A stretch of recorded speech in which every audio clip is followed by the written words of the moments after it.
Hey guys, how's everybody doing? Hope you're all doing really good. Hope you guys are coming along on your Deacon Blues. I've been practicing it today a little bit and trying to keep learning the rest of it. I'm getting there. I'm not really ready to do another lesson yet, and the reason is because I'm gonna write the chords out for the intro, the chords for the first verse, the chords for the second verse, the chorus. There's a bridge kind of section, and there's another verse at the end. It just keeps going and going. And there's some little subtle changes on the verses too. So, you remember yesterday we went through the whole intro, you know,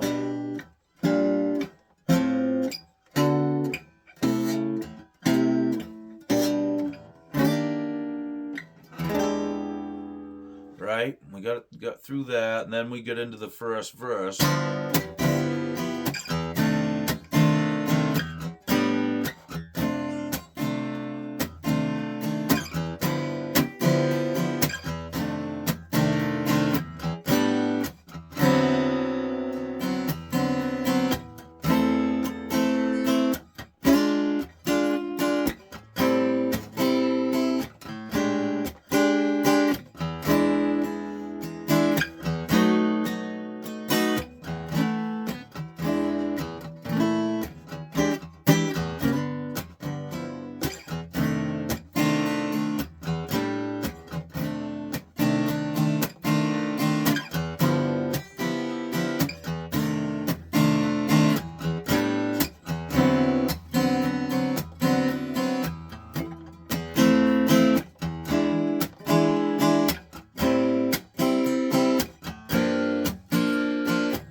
Whoa.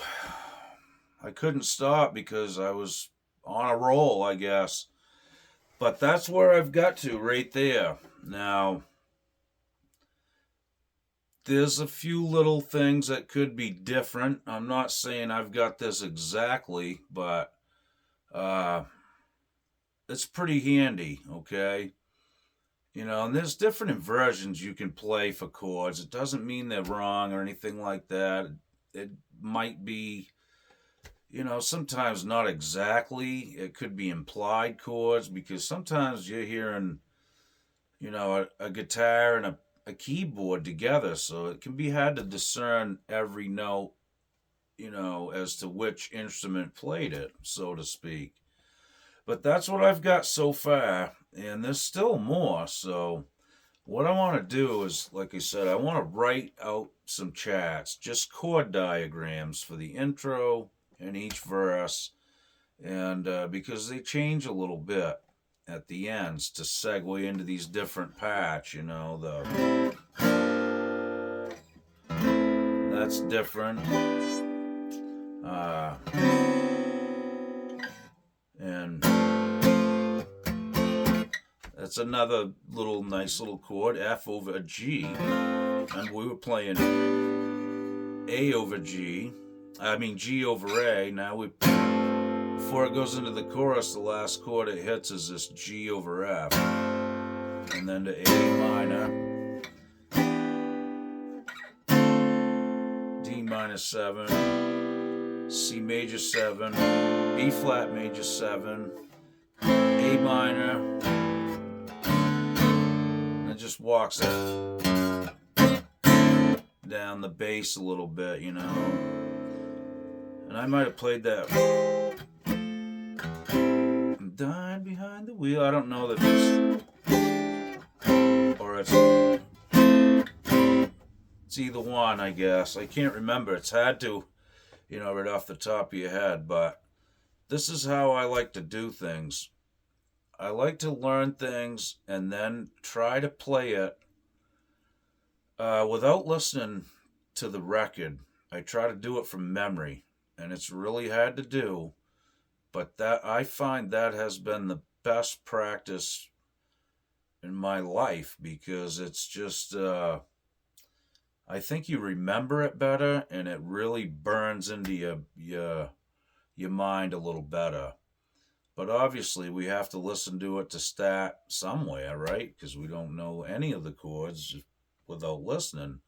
So that's where I am right now. And I want to make sure I do a good lesson on this because it's worthy of it. And it's a really, really fun song. And I will say this, you know, I haven't done this for many years, gone on deep dives like I used to, when I first started playing. But this is a deep dive I've wanted to do my whole life. So, you know, if you if you learn these songs and learn all these guitar chords and stuff that's going on, we ain't even touched into the guitar solos on any Steely Dan stuff, but if you learn all these chords and these songs, I mean, it can only improve your guitar playing, and it's definitely going to improve your sense of melody and what certain shapes sound like that you normally don't use. And that's what I'm finding out with this. I always loved the sound of them, and I've worn out Steely Dan records, many of them, but it's just I just liked listening to it. I really didn't care if I played it. It was like my escape sometimes from playing and learning was just to click on a Steely Dan record and just let it take me away, without having to play and think and try to learn stuff. And so now I'm going in the opposite direction. I want to, learn this stuff. So, that was a pretty good chunk of chords right there that I just showed you too. And like I said, when I get these broke down, it'll be a lot easier for me to demonstrate it. What I did is I'm taking a big desktop calendar, an old one I found that's blank, a lot of pages, and the squares on each day are about that big. So I can write a chord diagram in each one of them. It's going to work out good, and it's going to be a big diagram that I can, I'll get some nice video of it. You guys can snapshot it. So when you're not watching the video, you can at least have a snapshot of the intro section and of the first verse section. You know what I mean? So you can take those chunks and learn them. I wished I had like the skills and technology to like be able to play. It'd be nice if you could play. If there was an app that would, recognize that that's a C major 7 chord, right? And bang, put it on the screen. Wouldn't that be neat? Then you could play really slow, and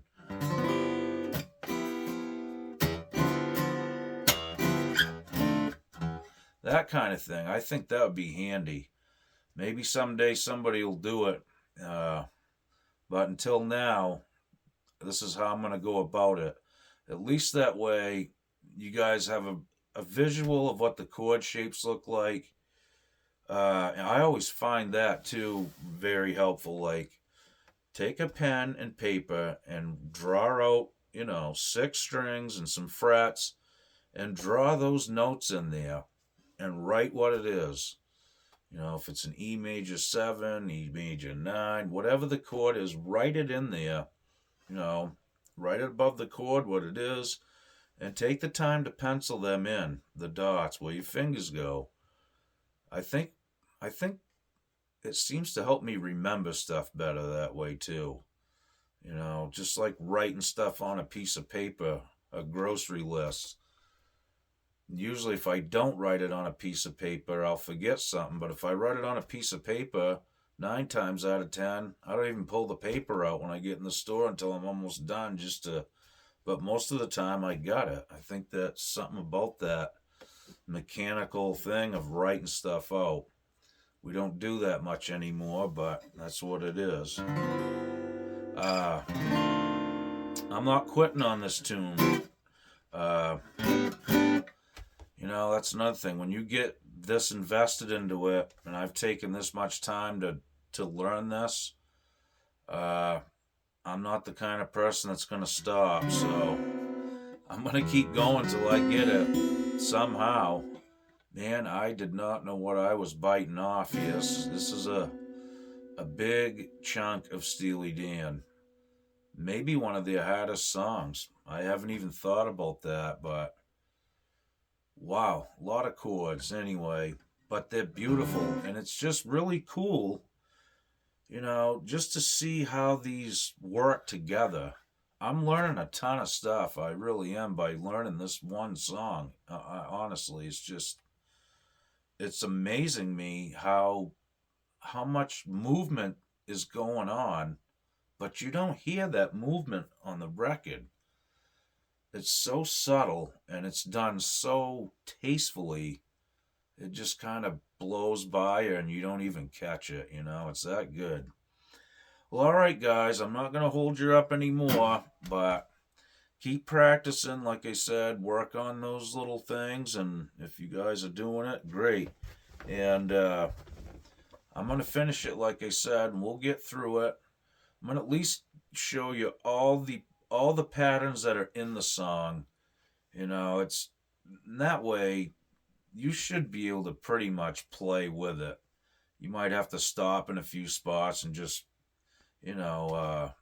find some common ground to where you are, but the chords are all pretty much, it starts to become typical after a while through the tune, but there's a lot going on up till then. Anyway, like I said, I'm going to try my best to get a good lesson out on this with some visual. I think that helps, and like I said, because that's what I've been doing. I've been writing these chords out in chord form, and it's helping me remember the shapes. There's something about that, like I said, drawing it out on a piece of paper.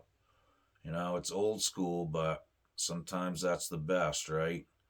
All right, guys, thanks for watching. Hang in there. Keep on picking. We'll see you soon. Okey doke.